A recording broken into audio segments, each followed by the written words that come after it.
ଆଜିର ସାମ୍ବାଦିକ ସମ୍ମିଳନୀର ଉଦ୍ଦେଶ୍ୟ ହେଲା ଆସନ୍ତା ଏପ୍ରିଲ 1 ତାରିଖ ଦିନ ଏକ ଗଣଦୌଡ଼ର ଆୟୋଜନ କରାଯାଉଛି। ସେଥିରେ Aurobindo youth and social charitable trust ଏବଂ ନିର୍ଭୀକ ଖବରକାଗଜ ଉଭୟ ମିଳିତ ଭାବରେ ଉଭୟଙ୍କର ମିଳିତ ଆନୁକୂଲ୍ୟରେ ଏହି ଗଣଦୌଡ଼ ଆୟୋଜିତ ହେଉଛି। ଏହା ଆମର ଯେଉଁ ଧାର୍ମିକ ସ୍ଥଳୀ ଅଛି ଏବଂ ଯେଉଁ ମହାପୁରୁଷମାନେ ଅଛନ୍ତି ସେମାନଙ୍କୁ ବ୍ୟାପକ ଭାବରେ ତାଙ୍କର ବିଷୟରେ ଲୋକଙ୍କୁ ଜଣାଇବା ପାଇଁ ଏ କାର୍ଯ୍ୟକ୍ରମର ଆରମ୍ଭ ଏବଂ ଯୁବକମାନଙ୍କୁ ବ୍ୟାପକ ଭାବରେ ସାମିଲ କରିବା ପାଇଁ 300ରୁ ଉର୍ଦ୍ଧ୍ୱ ଯୁବକ ଏହି ଗଣଦୌଡ଼ରେ ସାମିଲ ହେବେ। କାରଣ ଯୁବ ଶକ୍ତିର ଆବଶ୍ୟକତା ବର୍ତ୍ତମାନ ସମାଜରେ ଅଛି।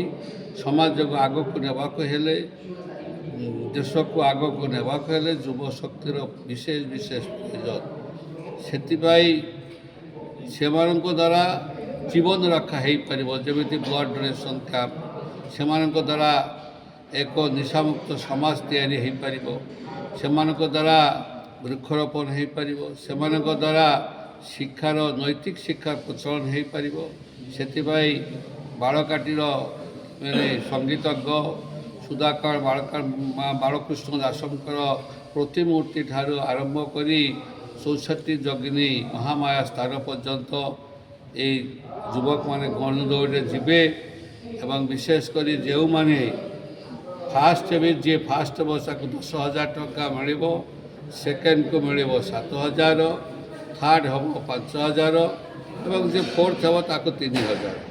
ଏଭଳି ତାଙ୍କୁ ଆର୍ଥିକ ପାରିଶ୍ରମିକ ଅର୍ଥାତ୍ ସେ ଯେଉଁ କାର୍ଯ୍ୟ କଲେ ସେଥିରେ ତାଙ୍କୁ ସହଯୋଗ ଦିଆଯିବ। ତ ବିଶେଷ କରି ଏହାକୁ ଆମର ବ୍ୟାପକ ଭାବେ ପ୍ରସାର ହେବା ଦରକାର ଏବଂ ଜୟଦେବକୁ ଏକ ତୀର୍ଥସ୍ଥାନ କହିଲେ ଅତ୍ୟୁକ୍ତି ହେବ ନାହିଁ। ଏପଟେ ରହିଲା ଆପଣଙ୍କର ମହାମାୟା 64 ଯୋଗିନୀ, ସେପଟେ ଜୟଦେବ ପୀଠ, ଏଭଳି ଭାବରେ ଆଉ ଆପଣଙ୍କର ଅନ୍ୟାନ୍ୟ ସ୍ଥାନ ବି ଅଛି। ବୁଦ୍ଧନାଥ ମନ୍ଦିର ଅଛି, ଶିଶୁ ଅନନ୍ତ ପୀଠ ଅଛି। ଏଭଳି ଭାବରେ ଜୟଦେବ ନିର୍ବାଚନ ମଣ୍ଡଳୀ ଏକ ତୀର୍ଥ କହିଲେ ଅତ୍ୟୁକ୍ତି ହେବ ନାହିଁ। ତେଣୁ ମୁଁ ଆପଣମାନଙ୍କ ଜରିଆରେ ଯୁବକମାନଙ୍କୁ ଅନୁରୋଧ କରିବି, ବହୁ ସଂଖ୍ୟାରେ ଯୁବକ ବନ୍ଧୁ ଏ କାର୍ଯ୍ୟକ୍ରମରେ 6ଟାରୁ 6ଟା ବେଳେ ଆସନ୍ତୁ, ସାମିଲ ହୁଅନ୍ତୁ, ଏ କାର୍ଯ୍ୟକ୍ରମକୁ ସଫଳ କରନ୍ତୁ। ଏହା ହିଁ ମୋର ସେମାନଙ୍କ ପ୍ରାର୍ଥନା। ନମସ୍କାର, ଓମ୍ ଶାନ୍ତି। ମୁଁ ହେଉଛି ବିଧୁଭୂଷଣ ପଟ୍ଟନାୟକ, ସମ୍ପାଦକ ରାଜଧାନୀ ପୁସ୍ତକ ମେଳା। କ'ଣ କହିବେ ଆଜି ଯେଉଁ ନିର୍ଭୀକ ଖବର ଏବଂ Arabinda youth and social charitable trust ପକ୍ଷରୁ ଯେଉଁ ସାମ୍ବାଦିକ ସମ୍ମିଳନୀ ହେଇଛି, କ'ଣ ପାଇଁ ହେଇଥିଲା ଆଜି ସାମ୍ବାଦିକ? ଆଜିର ସାମ୍ବାଦିକ ସମ୍ମିଳନୀ ହେବାର ଉଦ୍ଦେଶ୍ୟ ଯେ ନିର୍ଭୀକ ଖବର ଆଉ Arabinda youth and charitable trust ତରଫରୁ ଆସନ୍ତା ଉତ୍କଳ ଦିବସ ଉପଲକ୍ଷେ ଗୋଟିଏ ଗଣଦୌଡ଼ର ଆୟୋଜନ କରାଯାଇଛି। ଏହି ଜୟଦେବ ନିର୍ବାଚନ ମଣ୍ଡଳୀରେ ବହୁତ ଐତିହାସିକ ପୀଠ ସବୁ ରହିଛି। ଆମର ଶିଶୁ ଅନନ୍ତ ପୀଠ ରହିଛି, ଜୟଦେବ ପୀଠ ରହିଛି, 64 ଯୋଗିନୀ ପୀଠ ରହିଛି, ତା ସଙ୍ଗେ ସଙ୍ଗେ ବୁଦ୍ଧନାଥ ମନ୍ଦିର ରହିଛି, ବହୁ ପୁରାତନ ମନ୍ଦିର ମଧ୍ୟ ରହିଛି, ଯେଉଁଗୁଡ଼ାକି ସବୁ ପର୍ଯ୍ୟଟନ ସ୍ଥଳୀ ଭାବରେ ବିବେଚିତ ହୋଇଛି। ଏହିସବୁ ସ୍ଥଳୀର ବିକାଶ ଆଉ ପ୍ରଚାର କରିବା ପାଇଁ ଏହି ଗଣଦୌଡ଼ର ମୁଖ୍ୟ ଉଦ୍ଦେଶ୍ୟ। ବହୁ ମହାମାନବ ମହାମନୀଷୀ ଏହି ଅଞ୍ଚଳରେ ଜନ୍ମଗ୍ରହଣ କରିଛନ୍ତି। ଏହି ଯେଉଁ ଗଣଦୌଡ଼ ଆସନ୍ତା ଏପ୍ରିଲ 1 ତାରିଖ ଦିନ ସକାଳ 7ଟା ସମୟରେ ବାଳକାଟି ସ୍ଥିତ ସଙ୍ଗୀତ ସୁଧାକର ବାଳକୃଷ୍ଣ ଦାସଙ୍କ ପ୍ରତିମୂର୍ତ୍ତି ସ୍ଥଳରୁ ଆରମ୍ଭ ହୋଇ 64 ଯୋଗିନୀ ପୀଠ ପର୍ଯ୍ୟନ୍ତ ଏହି ଦୌଡ଼ କାର୍ଯ୍ୟକ୍ରମ ଅନୁଷ୍ଠିତ ହେବ। ଯୁବକମାନେ ପ୍ରାୟ 300ରୁ ଉର୍ଦ୍ଧ୍ୱ ଯୁବକମାନେ ଏହି ଗଣଦୌଡ଼ରେ ସାମିଲ ହେବେ। ଇଏ ଗୋଟେ ପ୍ରତିଯୋଗିତା ମଧ୍ୟ, ଯେଉଁମାନେ ଏହି ଗଣଦୌଡ଼ରେ ପ୍ରଥମ, ଦ୍ୱିତୀୟ, ତୃତୀୟ, ଚତୁର୍ଥ ସ୍ଥାନ ଅଧିକାର କରିବେ ସେମାନଙ୍କୁ ପୁରସ୍କାର ଦେବାର ମଧ୍ୟ ବନ୍ଦୋବସ୍ତ କରାଯାଇଛି।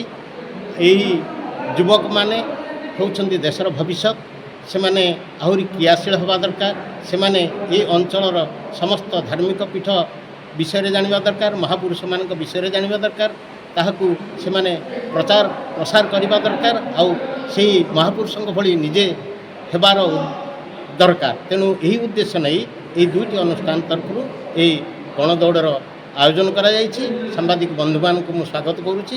ସାମ୍ବାଦିକ ବନ୍ଧୁମାନେ ସମସ୍ତେ ଏହି ଗଣଦୌଡ଼ର ପ୍ରସାରରେ ନିଜକୁ ଲିପ୍ତ ରଖିବା ପାଇଁ ମୁଁ ଅନୁରୋଧ କରୁଛି। ଯୁବ ସମାଜକୁ ସାର୍ କ'ଣ କରୁଛି? ଯୁବ ସମାଜ ହେଉଛନ୍ତି ଦେଶର ଭବିଷ୍ୟତ। ସେମାନଙ୍କ ଭିତରେ ପରମାଣୁ ଶକ୍ତି ଠାରୁ ବଳି ଅଧିକ ଶକ୍ତି ରହିଛି। ଯଦି ସେମାନେ ଚାହିଁବେ ତାହେଲେ ଏ ଦେଶକୁ ସୁନା କରିପାରିବେ। ଯଦି ସେମାନେ ଚାହିଁବେ ତାହେଲେ ଏ ଦେଶରେ ଦାରିଦ୍ର୍ୟ ରହିବନି, କେହି ଦୁଃଖରେ ରହିବେନି, କେହି ଭୋକରେ ରହିବେନି, କେହି ଉପବାସରେ ରହିବେ ନାହିଁ। ଏ ପ୍ରତିଟି ଯୁବକ ସେମାନଙ୍କ ନିଜ ଅଞ୍ଚଳକୁ ଯଦି ସୁରକ୍ଷା ଦିଅନ୍ତି, ନିଜ ଅଞ୍ଚଳର ଉନ୍ନତି ପାଇଁ ଲାଗି ପଡ଼ନ୍ତି, ତାହେଲେ ନିଶ୍ଚିତ ଭାବରେ ଦେଶ ଗୋଟେ ଭାରତବର୍ଷ ଆଗାମୀ ଦିନରେ ବିକଶିତ ଭାରତବର୍ଷରେ ପରିଣତ ହେବ। ଏଥିରେ ସନ୍ଦେହ ନାହିଁ।